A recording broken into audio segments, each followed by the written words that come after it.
Hello, I'm going to go over carriers today. I did the naval meta guide, but I left out carriers because they're quite weird. We're going to test/show 4 different things here with one battle. So I have 10 carriers here. The carrier overstacking penalty says I should be able to use 2 because it caps out at 80%. So 10 times 20% is 2. Some people suggest we will use the Hermes and the Eagle because they are listed at the top, but we'll see. Now I've put them at the top because they're the smallest carriers. And if they do select the Hermes and the Eagle, it'll show that they're not selecting the carrier with the most naval bombers. I'm also going to show that carrier fighters launch regardless of carrier overstacking penalty. Now the UI isn't actually big enough to see all of them, but we will see that carriers 8, 7, 6, 9, they will launch before the UI cuts off. If I scale down to like 0.6 or 0.7 UI, you'll be able to see all of it, except for you won't because it'll be so small. You'll need a magnifying glass. With the French, I'm going to show something a little different. We have 6 carriers here, which our carrier overstacking penalty says we should be able to use 3.6. And some people suggest this should round up. However, there is very little rounding in Hearts of Iron 4. Most numbers are truncated, which means you take the number, and if you want 1 decimal place, you just cut off there. There is no rounding whatsoever. So 3.6 actually becomes 3. 4.2 becomes 4, but 4.8 becomes 4. So in effect, all numbers round down when you truncate. We're also doing this in the Bay of Bengal. And that might seem weird, but when we toggle on day and night, there are those who claim that the launching of aircraft is done based on Greenwich Mean Time. 800 hours, 1600 hours, 2400 hours. For most of the world, 2 of those 3 will be in daylight. The Bay of Bengal, it is not. So 1600 hours, it is nighttime. At 2400 hours, it is still nighttime within this entire season. What this means is we should only launch 1 sortie a day rather than the normal 2. So let's grab the fleet. I don't actually care which one wins. Put them both out to sea, and let's declare a no CB war. The best kind of CB. Okay, attempt 2, it is raining. That is fine. Rain does not stop carrier traffic, okay? It is nighttime currently.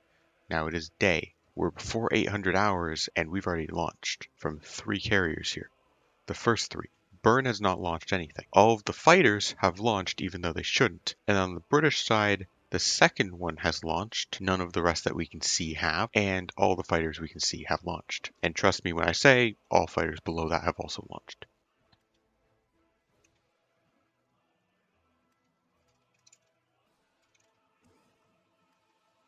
So we've quite clearly demonstrated so far that we've only launched once over the course of 2 days. And that's because 2 of the 3 launch timings are night. On the British side, we have finally launched from the Hermes. And for some reason, when you have a smaller amount of naval bombers, they are less likely to actually damage enemy ships. All of the fighters we can see have launched. All fighters will have launched. When we actually go in here, we can see we've lost naval bombers and fighters on even the last carrier, the one that shouldn't launch anything. And that's because both naval bombers and carrier fighters will take off. It's just only the first 2 will actually attack a ship. The fighters don't need to attack a ship, so they always work.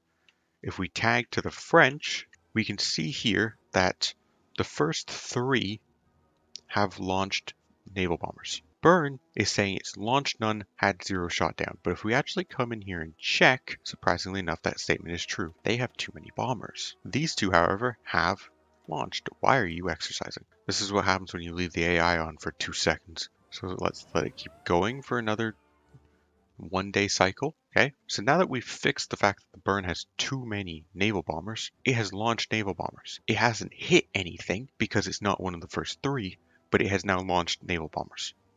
If we go to the other side, it's still only the first 2 that have launched naval bombers and actually scored hits. Fighter-wise, all the fighters are taking off and fighting.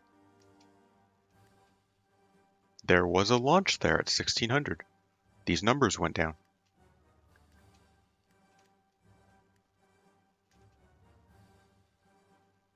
And there was a launch slightly before 800 hours because all these numbers went down again. Yep, so they're launching at 1600, but they're not attacking because it's night. So they're taking off and getting shot down by the superior number of enemy fighters, but they're not actually attacking.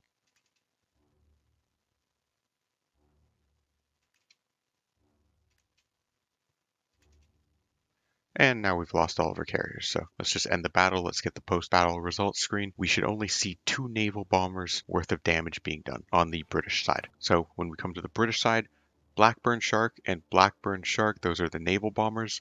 They represent the Hermes and the Eagle naval bombers.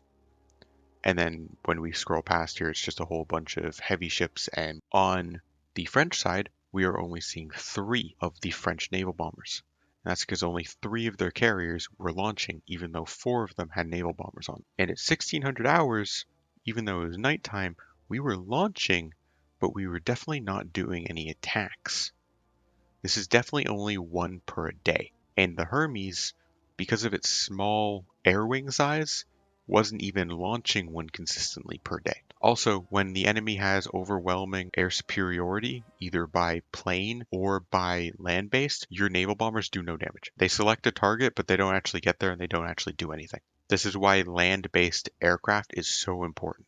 But this also means you can bring those terrible extra carriers you have, put them at the bottom of your list by splitting them off and then adding them back in. Now carrier 8 and carrier 7 would have been the ones to launch.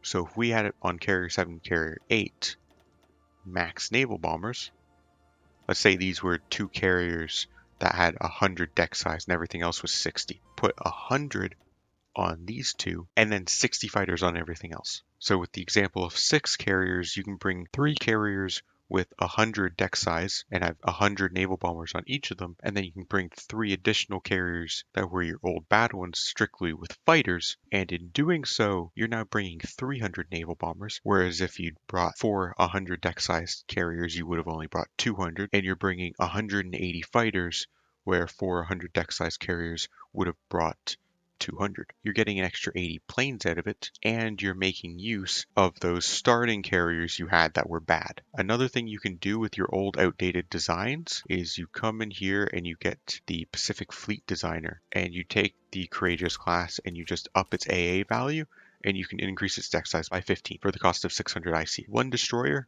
15 extra deck size.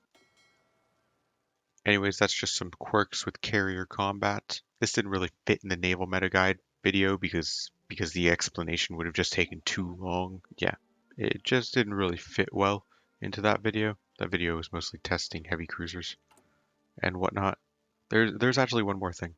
When it comes to training your fleet, it costs more fuel to train your entire fleet, even using the shift click version, than it does if you'd scrolled through all of these ships and picked out only the ones that weren't level 3. So with those 2 split off, this fleet will now go back to port, and this fleet will continue training. With them back at port, we're now only using 804 fuel per day. If we merge them back up,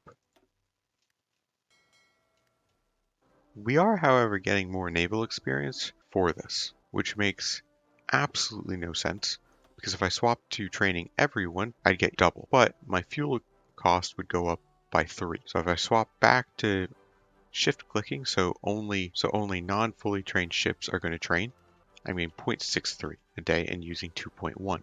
With only the ships that were less than regular, we were getting 1.38, but we were also only spending 800 fuel. So that whole system is kind of bugged currently. Well, that's everything. That's just some quirks of the naval system. Didn't really fit in the guide. The guide was long enough as it was. But anyways, I will see you guys later. I have a video I'm going to do on how to save resources while building tanks, so you don't have to import so much tungsten and chromium.